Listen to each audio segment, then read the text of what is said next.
Na kusalimu tena mwana wa Mungu. Bwana Yesu asifiwe sana. Bwana asifiwe.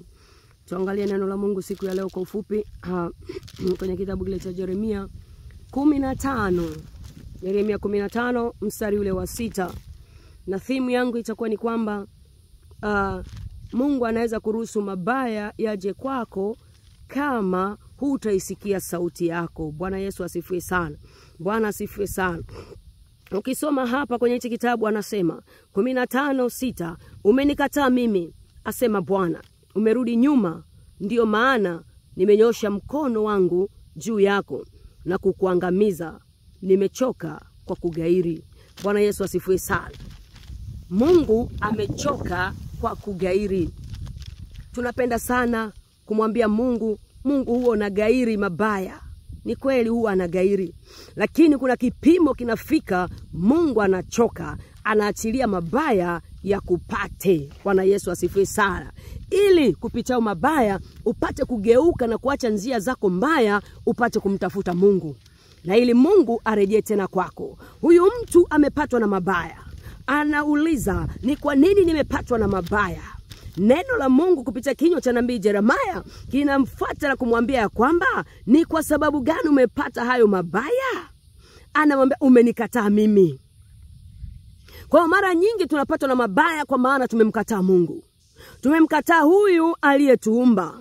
Akatupa neno lake, kitabu chake ambacho ni yeye. Ukitaka kumpata Mungu humpati nje ya neno lake. Katika kitabu cha Yohana anasema hapo mwanzo kulikuwa na neno. Huyo neno alikuwa ni nani kama sio Mungu?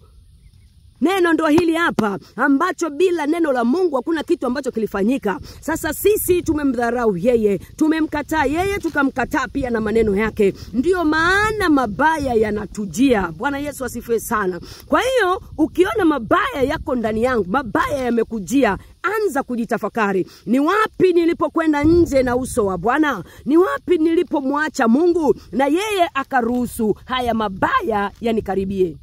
Kwa sababu Mungu hakai mahali penye uovu. Uovu ukiingia, Mungu anaondoka na roho wake anaondoka. Kwa kinachokuwa kinatawala pale nini? Ni ufalme wa giza. Ndio ambao unakuwa unatawala. Umeshachukua nafasi ya Roho Mtakatifu wa Mungu. Bwana Yesu asifiwe sana. Ndio maana huyu anasema, umenikataa mimi, asema Bwana, umerudi nyuma. Kurudi nyuma ni kule ambapo ulikuwa unapiga mbio katika Kristo, and then unamwacha. Ulikuwa unamtumainia Bwana katika kazi zako zote, katika shughuli zako zote, unamtumainia Bwana, lakini ghafla unarudi, unamwacha. Unaona kwamba ni kawaida. Kwa nini wangapi wanalala wanaamka? Si wote. Ni kweli anaonyeshia mvua wema na wabaya, sikatai. Lakini je, ndio umwache? Neema ya Mungu ipo. Lakini kwa sababu neema ipo, je, tuzidi katika kutenda dhambi? Paulo anasema la hasha. Wengi tunaringia neema. Tunaona tunalala tunaamka. Hiyo ni neema tumpendwa.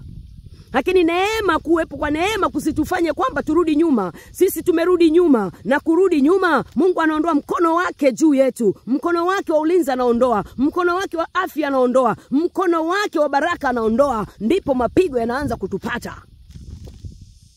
Kwa sababu tumerudi nyuma. Na akasema ya kwamba ndio maana nimenyosha mkono wangu juu yako. Mkono wa ghadhabu yake uko juu yako, kwa sababu Mungu amechoka kugairi. Ni mara nyingi Mungu amekuwa na gairi. Ni mara nyingi unafanya dhambi, lakini Mungu anajifanya kama haoni. Neno lake linasema zama zile Mungu alijifanya kama nini? Kama mjinga, haoni. Na ndivyo hivyo wakati mwingine anajifanya ili tugeuke, ili tuje kwake, lakini it is nothing. Hakuna chochote tunachokifanya. Dada sana tunazidi kurudi nyuma. Akaamua kuondoka. Tunaanza kupigwa. Pale ndio tunapoanza kumtafuta mchawi. Nikwambia kwamba hakuna mchawi, hakuna kurogwa, hakuna chuma ulete, hakuna sijui nini. Mchawi ni wewe mwenyewe.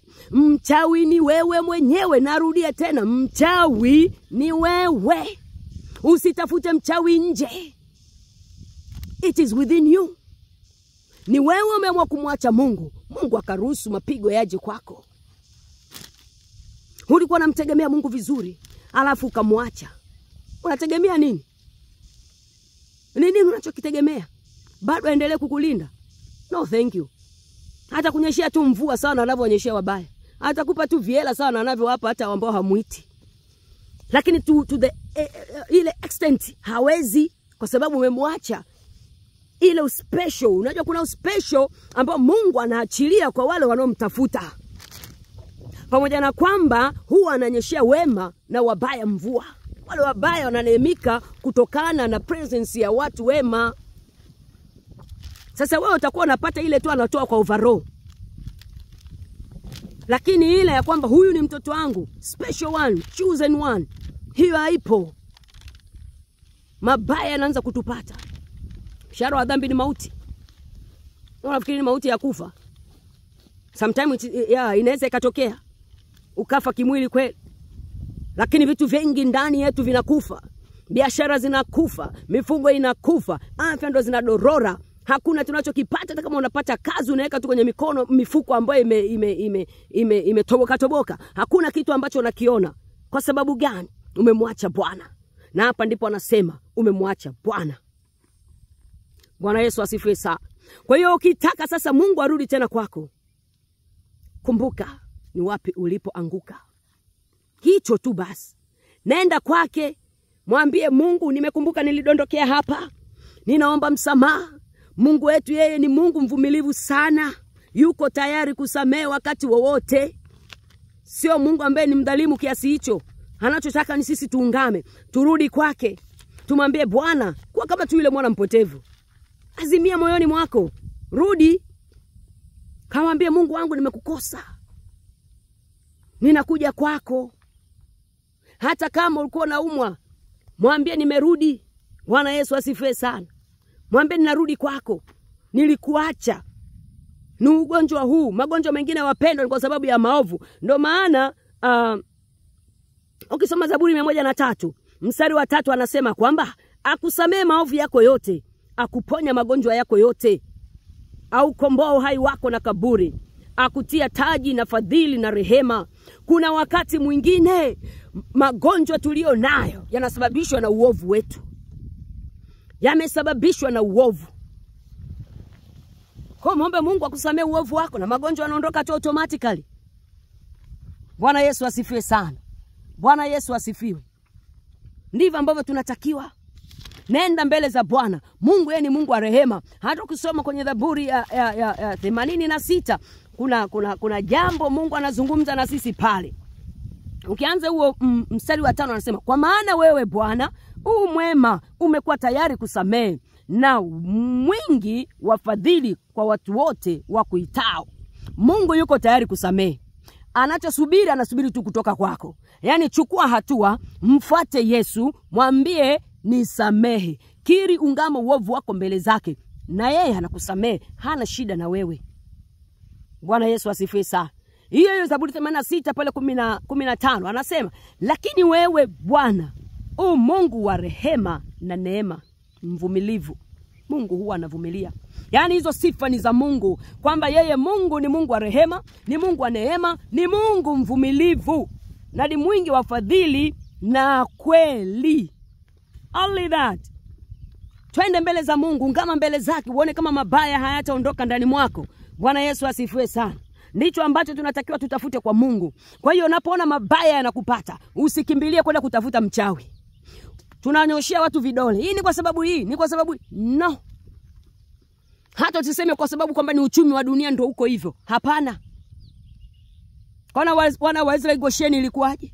Wakati Misri inapigwa nchi nzima, walivyokuwa Gosheni kuna kitu ambacho kiliwapata? Hakuna. Kwa sababu ya maovu yetu. Kwa tusisingizie na wala tusiende kutafuta mchawi. Tusiseme ni chuma ulete. Hapana, chuma ulete ni wewe mwenyewe. Hakuna mchawi, mchawi ni wewe mwenyewe. Anza kujipiga wewe mwenyewe kwanza. Bwana Yesu asifiwe sana. Kwa hiyo sio kila baya linalokuja kwako limetokana na shetani. Mungu anaruhusu kwa sababu tumemwacha. Na nikwambia siku ya leo, kama ulikuwa unajipa moyo kwa hizi scriptures za Bwana wewe ni Mungu wa rehema, unagairi mabaya. Hapa Mungu amekwambia, Yeremia 15, amekwambia kwamba Mungu huchoka kugairi. Hana gairi. Make kikombe kimejaa mpaka kimefurika. Ameshindwa. Tugeuke kwake, tutubu, tuungame uovu wetu wote, tuone kama mkono wake hautakwenda pamoja nasi. Obey the word of God. Obedience ndio Mungu anataka. Tumekuwa na kiburi cha uzima kwa sababu tunaamka usiku, tunaamka kesho, tunaamka whatever, tunaona it is okay. Kwa Mungu it is not okay. Mungu anataka obedience. Obedience. Ukitii. Bwana Yesu asifiwe sana. Ndivyo utakula mema ya nchi. Kubali na utii. Kubali neno la Mungu kwa kile ambacho kinasema na wewe. This Biblia tu inaposema na wewe, Mungu anazungumza na wewe kupitia the Bible. Anazungumza na wewe through the Holy Spirit. Ndicho tunachotakiwa, umtii yeye na ukubali kufuata yale maagizo anayo kuambia. Obedience. Ndicho anachotaka. Shika maneno ya Torati hii ama kitabu hiki. Ndivyo anavyotaka, hataki mengine. Hayo mengine ni sisi tumejitakia. Na ndio maana mabaya hayaishi kwetu. Ndio maana mabaya hayakomi kwetu. Bwana Yesu asifiwe sana. Tii neno la Mungu linavyosema. Kuna mtu mmoja kwenye Biblia alikuwa anaitwa Uza. Uza wakati wanahamisha sanduku la agano la Bwana, baada ile sanduku kutandika sana huko kwa Wafilisti, wakaamua kulirejesha. Mfalme Daudi akamwambia wakabebe. Kulikuwa na utaratibu ambao Mungu alikuwa ameweka, namna ya kubeba lile sanduku la Bwana. Lakini wao wakaenda wakachukua ng'ombe, wakaweka lile sanduku la Bwana. Na waliokuwa wanaongoza zile ng'ombe, moja hapo pia Uza alikuwepo. Katika kuongoza, barabara sio nzuri. Kwa kule kutikisika hivi, sanduku la Bwana likaa kama linaenda kudondoka.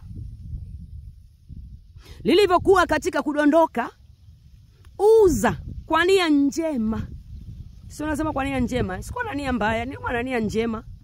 Akaenda akanyosha mkono wake kuzuia lile sanduku la Bwana lisidondoke. Tunaambiwa hasira ya Bwana, ghadhabu ya Bwana ilishuka, ikampiga Uza pale pale akafa. Kwa nini ghadhabu ya Bwana ilikuwa kubwa juu yake? Shawahi kujiuliza ni kwa nini? Why? Ni kwa sababu ya kutokutii maagizo ya Mungu. Ndio maana alipigwa. Kulikuwa na maagizo ya kubeba sanduku la Bwana. Sanduku la Bwana lilikuwa libebwe ovyo ovyo na kila mtu, na kulikuwa na utaratibu wa kubeba. Lilikuwa haliruhusiwi kubeba kwenye mikono. Lilikuwa linawekwa kwenye miti. Mnatandiza miti hivi, linawekwa pale, mnabeba mabegani. Ndio sanduku la Bwana lilikuwa linabebwa. And it is a spiritual things. Uweza wa mtu uko kwenye mabega. Ndio ilikuwa hapa. Lakini wao wakataka kwenda namna wanavyotaka kwenda. Wakaasi maagizo ya Bwana. Mungu akampiga akafa. Pamoja na nia yake njema hiyo hiyo. Na sisi wengi ndio hivyo, tumeacha kumtii Mungu. Mungu anachotaka kwako siku ya leo, umtii yeye. Mtii. Kubali tu na umtii yeye. Hataki kitu kingine kutoka kwako. Only that. Na utaona mabaya yote yameondoka ndani kwako. Tusiwe na injili ya kupakana mafuta. Kwa Mungu hakuna kupakana mafuta. Wanadamu watakupaka mafuta. Lakini neno la Mungu ndilo litakalosimama. Only this word. Mungu na akubariki.